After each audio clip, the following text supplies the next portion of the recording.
ಯಾಕೆ ರದ್ದಾಯ್ತು ಜಾಮೀನು? ಮತ್ತೆ ಆಚೆ ಬರಲ್ವಾ ನಟ ದರ್ಶನ್?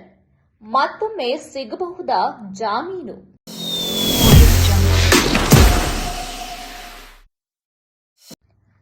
ನಮಸ್ಕಾರ ವೀಕ್ಷಕರೇ, ನಮ್ಮ ಸಿಆರ್ಕೆ ಕ್ರಿಯೇಷನ್ಗೆ ನಿಮಗೆ ಸ್ವಾಗತ. ಇನ್ನು ನಟ ದರ್ಶನ್ ಅವರು ಜೈಲಿಗೆ ಹೋಗಿರೋದು ಎಲ್ಲರಿಗೂ ಗೊತ್ತಿರುವಂತಹ ವಿಷಯ. ಈಗ ಈ ವಿಷಯವಾಗಿ ಏನೆಲ್ಲ ಆಯಿತು ಅಂತ ನೋಡೋದಾದ್ರೆ, ಮೊದಲನೇದಾಗಿ ಚಿತ್ರದುರ್ಗದ ರೇಣುಕಾಸ್ವಾಮಿ ಕೊಲೆ ಪ್ರಕರಣಕ್ಕೆ ಸಂಬಂಧಪಟ್ಟಂತೆ ನಟ ದರ್ಶನ್, ಪವಿತ್ರ ಗೌಡ ಸೇರಿದಂತೆ 7 ಜನ ಆರೋಪಿಗಳು ಜಾಮೀನನ್ನ ಈ ಕೂಡಲೇ ರದ್ದು ಮಾಡಬೇಕು ಎಂದು ಸುಪ್ರೀಂ ಕೋರ್ಟ್ನ ದ್ವಿಸದನ ಪೀಠ ಆದೇಶವನ್ನ ಹೊರಡಿಸಿದೆ.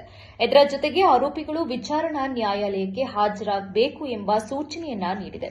ಜೊತೆಗೆ ಈ ಒಂದು ಆದೇಶದ ಪ್ರತಿಯನ್ನ ದೇಶದ ಪ್ರತಿಯೊಂದು ಹೈಕೋರ್ಟ್ಗೆ ಮತ್ತು ಈ ದೇಶದ ಪ್ರತಿಯೊಂದು ಜೈಲಿನ ಅಧೀಕ್ಷಕರಿಗೂ ಕೂಡ ಕಳಿಸಿಕೊಡಬೇಕು ಅನ್ನೋ ಆದೇಶವನ್ನ ಸುಪ್ರೀಂ ಕೋರ್ಟ್ ದ್ವಿಸದನ ಪೀಠದ ನ್ಯಾಯಾಧೀಶರು ಆದೇಶವನ್ನ ಹೊರಡಿಸಿದ್ದಾರೆ.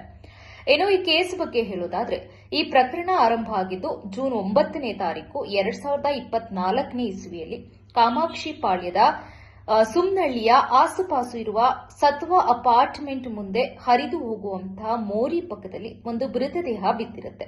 33 ವರ್ಷದ ರೇಣುಕಾಸ್ವಾಮಿಯ ಮೃತದೇಹ. ಅಲ್ಲಿಯ ಸೆಕ್ಯೂರಿಟಿ ಇದನ್ನ ಗಮನಿಸಿ ಸ್ಥಳೀಯ ಪೊಲೀಸರಿಗೆ ಇದನ್ನ ತಿಳಿಸ್ತಾರೆ. ಈ ರೀತಿ ಒಂದು ಮೃತದೇಹ ಬಿದ್ದಿದೆ ಅಂತ. ಅದು ಕಾಮಾಕ್ಷಿಪಾಳ್ಯ ಸರೌಂಡಿಂಗ್ ಬರೋದ್ರಿಂದ ಅಲ್ಲಿಯ ಪೊಲೀಸರು ಬಂದು ಸ್ಥಳ ಪರಿಶೀಲನೆ ಮಾಡ್ತಾರೆ. ನಂತರ ಆ ದೇಹವನ್ನ ಮರಣೋತ್ತರ ಪರೀಕ್ಷೆಯನ್ನ ಮಾಡಿಸ್ತಾರೆ. ಅದು ಯಾರು, ಏನು, ಎತ್ತ ಅಂತ ಪರಿಶೀಲನೆಯ ನಂತರ ಗೊತ್ತಾಗುತ್ತೆ ಚಿತ್ರದುರ್ಗದ ಮೆಡಿಕಲ್ ಶಾಪ್ನಲ್ಲಿ ಕೆಲಸ ಮಾಡ್ತಾ ಇದ್ದ ವ್ಯಕ್ತಿ ಇವನು ಅನ್ನೋ ವಿಷಯ ತಿಳಿದು ಬರುತ್ತೆ. ನಂತರ ಈ ವಿಚಾರಣೆಗೆ ಸಂಬಂಧಪಟ್ಟಂತೆ ಪೊಲೀಸರು ನಿರ್ಧಾರ ತಗೊಳ್ಳುವಂತಹ ಟೈಮಿಗೆ 4 ಜನ ಹೋಗಿ ಶರಣಾಗ್ತಾರೆ. ಇದನ್ನ ನಾವೇ ಮಾಡಿದ್ದು, ಯಾಕಂದ್ರೆ ಫೈನಾನ್ಸ್ ವಿಚಾರದಲ್ಲಿ ಒಂದಷ್ಟು ಕಿರಿಕಿತ್ತು. ಆ ಕಾರಣದಿಂದ ನಾವು ಸಾಯಿಸಿದ್ವಿ, ನಮ್ಮದೇ ತಪ್ಪು, ನಮ್ಮನ್ನ ಬಂಧಿಸಿ ಅಂತ ಹೇಳ್ತಾರೆ. ಇನ್ನು ನಂತರ ಪೊಲೀಸರು ಯೋಚನೆ ಮಾಡ್ತಾರೆ, ಇವರನ್ನ ನೋಡಿದ್ರೆ ಚಿತ್ರದುರ್ಗ, ಇನ್ನ ಈ 4 ಜನ ಇಲ್ಲೇ ಬೆಂಗಳೂರಿನ ಬೇರೆ ಬೇರೆ ಏರಿಯಾದವರು, ಇವನಿಗೂ ಏನ್ ಸಂಬಂಧ? ಇವ್ರನ್ನೆಲ್ಲ ನೋಡಿದ್ರೆ ಹಣಕಾಸು ಕೊಟ್ಟು ಫಿನಾನ್ಸ್ ರೀತಿ ಸಹಾಯ ಮಾಡೋ ತರ ಇದಾರ ಇಲ್ವಲ್ಲ ಅಂತ ಯೋಚನೆ ಮಾಡ್ತಾರೆ. ಇದಾದ ಮೇಲೆ ಪೊಲೀಸ್ನವರು ಅವ್ರ ಸ್ಟೈಲ್ನಲ್ಲಿ ಆ 4 ಜನಕ್ಕೆ ಪ್ರತ್ಯೇಕವಾಗಿ ವಿಚಾರಣೆನ ಮಾಡ್ತಾರೆ. ಆಗ 4 ಜನರ ಹೇಳಿಕೆ ಭಿನ್ನವಾಗಿರುತ್ತೆ. ಆವಾಗ ಗೊತ್ತಾಗುತ್ತೆ ಇಲ್ಲಿ ಏನೋ ಪ್ಲಾನ್ ಇದೆ ಅಂತ. ಅದಾದ ಮೇಲೆ ಪೊಲೀಸವರು ಅವರ ಟ್ರೀಟ್ಮೆಂಟ್ ನ ಕೊಡ್ತಾರೆ. ಆವಾಗ ಒಂದೊಂದಾಗೆ ಒಬ್ಬೊಬ್ಬರ ಹೆಸರು ಆಚೆ ಬರುತ್ತೆ. ಆ ಹೆಸರಲ್ಲೇ ತುಂಬಾ ಮುಖ್ಯವಾದಂತಹ ಹೆಸರು ನಟ ದರ್ಶನ್ ಅವರದು.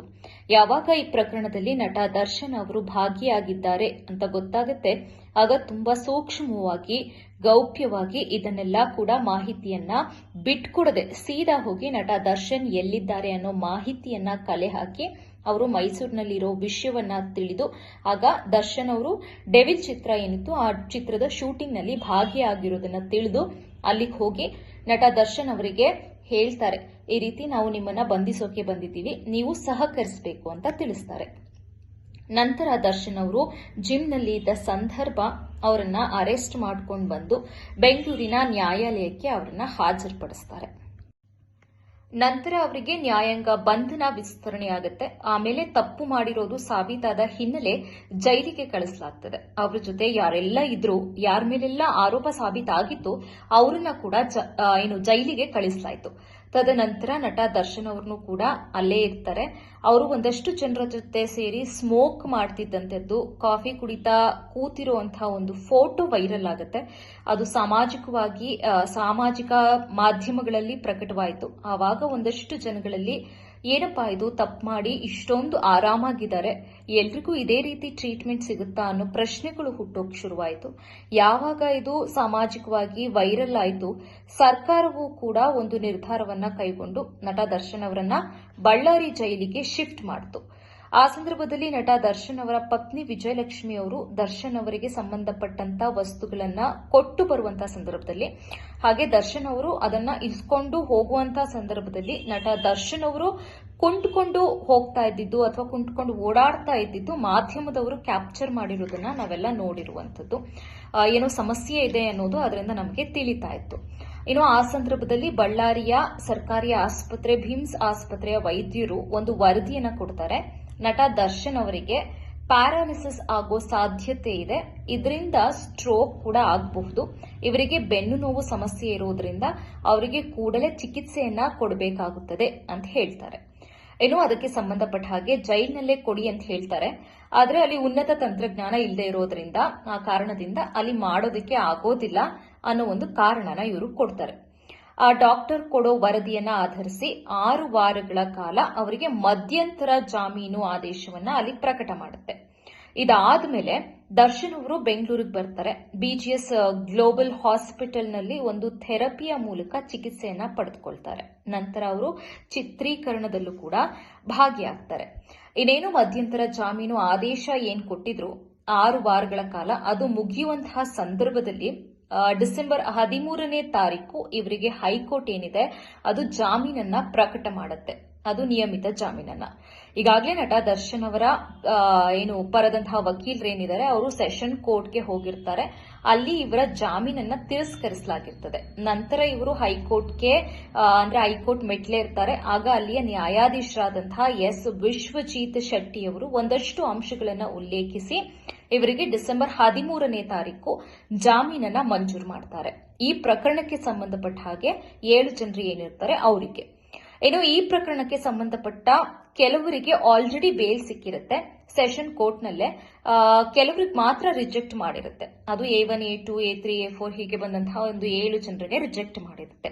ಹೈಕೋರ್ಟ್ ವರೆಗೂ ಕಾಯ್ದಿರಿಸಿ ಅದಾದ್ಮೇಲೆ ಹೈಕೋರ್ಟ್ ವರೆಗೂ ಕಾಯ್ದಿರಿಸಿ ಡಿಸೆಂಬರ್ 13ನೇ ತಾರೀಕು ಇವರಿಗೆ ಜಾಮೀನನ್ನ ಪ್ರಕಟ ಮಾಡುವ. ಇನ್ನು ಅದಕ್ಕೆ ಸಂಬಂಧಪಟ್ಟ ಹಾಗೆ ಇವತ್ತು ಸುಪ್ರೀಂ ಕೋರ್ಟ್ನ ದ್ವಿಸದನ ಪೀಠದ ನ್ಯಾಯಾಧೀಶರು ಏನನ್ನ ಹೇಳಿ ಆದೇಶವನ್ನು ಹೊರಡಿಸಿದ್ದಾರೆ ಅನ್ನೋದಾದ್ರೆ, ಹೈಕೋರ್ಟ್ ಆದೇಶ ವಿಕ್ಷಿಪ್ತ ದೋಷಗಳಿಂದ ಕೂಡಿದೆ ಎಂದು ನ್ಯಾಯಾಲಯ ಹೈಕೋರ್ಟ್ ಆದೇಶ ಅಧಿಕಾರದ ಯಾಂತ್ರಿಕ ಪ್ರಯೋಗವನ್ನ ಬಿಂಬಿಸುತ್ತದೆ. ಜೊತೆಗೆ ಜಾಮೀನು ಮಂಜೂರು ಮಾಡಿದ್ರೆ ಅದು ವಿಚಾರಣೆಯ ಮೇಲೆ ಪರಿಣಾಮ ಬೀರ್ತದೆ ಹಾಗೂ ಅದು ವಿಚಾರಣೆಯ ಮೇಲೆ ಪರಿಣಾಮ ಬೀರುವುದರ ಜೊತೆಗೆ ಸಾಕ್ಷಿಗಳ ಮೇಲೆ ಪ್ರಭಾವ ಉಂಟು ಮಾಡಬಹುದು. ಹಾಗಾಗಿ ಈ ರೀತಿಯ ಪ್ರಕರಣಗಳಲ್ಲಿ ಈ ರೀತಿ ಬೇಲ್ ಮಂಜೂರು ಮಾಡುವಂಥದ್ದು ತಪ್ಪು ಎನ್ನುವಂಥದ್ದನ್ನ ಸುಪ್ರೀಂ ಕೋರ್ಟ್ ಹೇಳಿದೆ.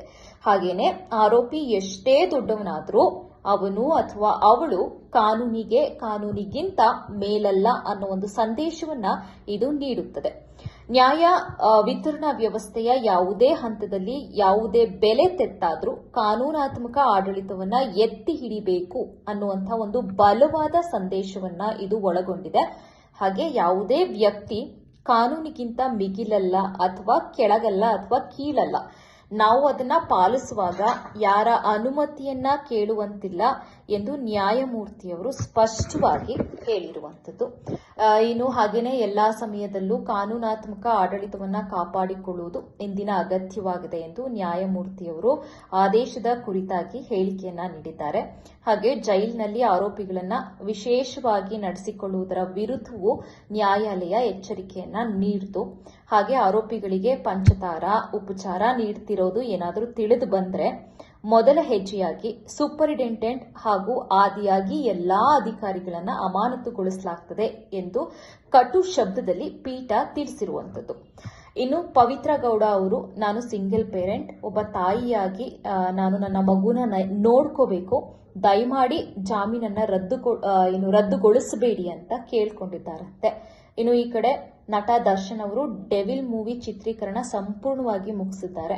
ಈಗ ಸೆಷನ್ ಕೋರ್ಟ್ಗೆ ದರ್ಶನ್ ಅವರನ್ನ ಹಾಜರುಪಡಿಸಲಾಗಿತ್ತು.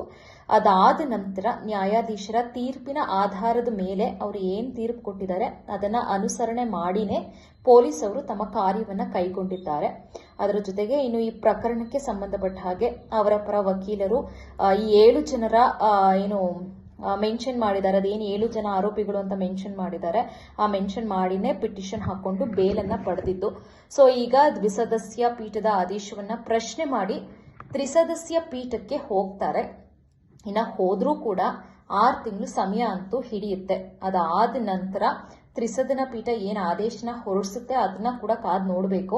ಯಾಕಂದ್ರೆ ದ್ವಿಸದನ ಪೀಠ ಎತ್ತಿ ಹಿಡಿದಿರುವಂತಹ ಒಂದು ಆದೇಶವನ್ನ ಈ ಒಂದು ತ್ರಿಸದಸ್ಯ ಪೀಠ ಏನಿದೆ ಅದು ಎತ್ತಿ ಕೂಡ ಹಿಡಿಬಹುದು, ಅಥವಾ ಇಲ್ಲ ಇವರಿಗೆ ಜಾಮೀನನ್ನ ಕೂಡ ಮಂಜೂರು ಮಾಡಿ ಅಂತ ಹೇಳುತ್ತಾ, ಅದು ಗೊತ್ತಿಲ್ಲ. ಈ ಒಂದು ಕಾರ್ಯಾಚರಣೆಗೆ ಅಥವಾ ಈ ಒಂದು ಏನ್ ಕಾರ್ಯ ನಡೆಯಬೇಕು ಅದಕ್ಕೆ ಸುಮಾರು ಒಂದು 6 ರಿಂದ 7 ತಿಂಗಳು ಸಮಯ ಅಂತೂ ಹಿಡಿಯುತ್ತೆ.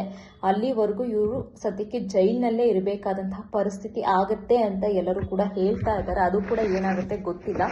ಅದನ್ನ ಕೂಡ ಈಗ ಸದ್ಯಕ್ಕೆ ನಾವು ಕಾದ್ ನೋಡ್ಬೇಕಾಗತ್ತೆ.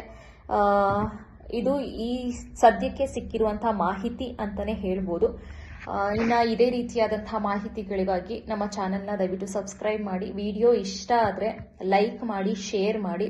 ಹಾಗೆ ನಿಮ್ಮ ಅನಿಸಿಕೆ ಏನಿದೆ ಅದನ್ನ ಕಮೆಂಟ್ ಮಾಡಿ. ಏನ್ ಮಾಡಬಹುದು ಇನ್ನು ಮುಂದೆ, ಈ ಕೋರ್ಟ್ ಕೇಸ್ ಏನಾಗಬಹುದು ಅನ್ನೋ ನಿಮ್ಗೇನಾದ್ರೂ ಒಪಿನಿಯನ್ ಇದ್ರೆ ಅದನ್ನ ದಯವಿಟ್ಟು ಕಮೆಂಟ್ ಮಾಡಿ ಅಂತ ಹೇಳ್ತಾ ನಮ್ಮ ಈ ಒಂದು ವಿಡಿಯೋನ ನೋಡೋದಕ್ಕೆ ಧನ್ಯವಾದಗಳು.